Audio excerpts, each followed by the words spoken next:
नमस्कार, बहुत स्वागत आपका। मैं हूं आपके साथ मनोरा सक्सेना। मनु की मास्टर क्लास में आपको पंचायत निकाय चुनाव से जुड़ी हुई इस वक्त की बहुत बड़ी खबर बताते हैं। दरअसल पंचायत चुनाव निकाय को लेकर लगातार यहां पर बड़े अपडेट आ रहे हैं। एक और बड़ी खबर यह है कि ओबीसी आरक्षण पर आज ओबीसी कमीशन अपनी रिपोर्ट सौंपेगा। 2500 सरपंच और 1750 पार्षद सीटें हो सकती हैं, इस तरह की जानकारी मिल रही है। तो प्रदेश में निकाय चुनाव पर तय समय पर नहीं हो पाए और अब जाहिर तौर पर राज्य सरकार ने अदालतों में इसकी वजह से आयोग की रिपोर्ट का इंतजार बताया था और अब रिपोर्ट सौंपे जाने के साथ ही चुनाव कराए जाने का रास्ता भी साफ हो गया है। तो आज का दिन काफ़ी महत्वपूर्ण है, क्योंकि अब से कुछ ही देर बाद जो है कमीशन की रिपोर्ट सौंपी जाएगी। आयोग अपनी रिपोर्ट सौंपेगा, जिसके बाद लॉटरी सिस्टम निकाले जाएगा और इसके बाद अनाउंसमेंट माना जा रहा है कि इलेक्शन की डेट्स का जल्द ही 15 अगस्त तक कर दिया जाएगा। प्रदेश में निकाय और पंचायत चुनाव के लिए ओबीसी आरक्षण को लेकर गठित ओबीसी राजनीतिक प्रतिनिधित्व आयोग आज अपनी रिपोर्ट राज्य सरकार को सौंपेगा। इस रिपोर्ट के आधार पर ओबीसी के लिए सीटों का आरक्षण तय होगा और जिलेवार लॉटरी प्रक्रिया पूरी की जाएगी। सरकार ने ये पूरी कवायद 15 अगस्त तक पूरा करने का लक्ष्य रखा है। ओबीसी की अनुमानित आबादी 3.80 करोड़ है। आयोग ने प्रदेश में ओबीसी की अनुमानित आबादी 3.80 करोड़ मानी गई है, जो कुल आबादी का 45% से ज्यादा है।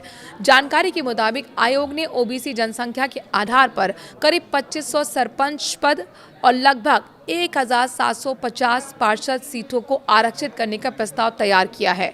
प्रधान पदों के लिए 75 से 80 सीटें आरक्षित किए जाने की भी संभावना है। और वहीं प्रदेश में आपको बता दें कि 14,403 ग्राम पंचायतें हैं। 300 नए नगरीय निकायों में कुल 10,245 वार्ड हैं।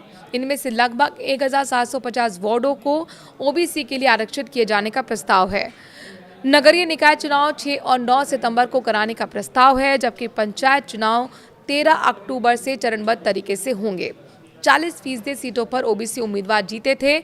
आयोग के अध्ययन के मुताबिक पिछले चुनावों में करीब 40% सीटों पर ओबीसी उम्मीदवार जीते थे।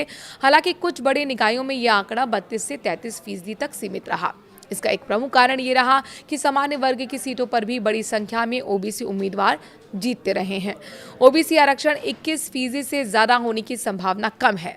चूंकि सुप्रीम कोर्ट के दिशा निर्देश के आधार पर आयोग ने ये भी माना है कि जिन क्षेत्रों में SC/ST आबादी ज्यादा है, वहाँ ओबीसी आरक्षण 21% से कम रह सकता है।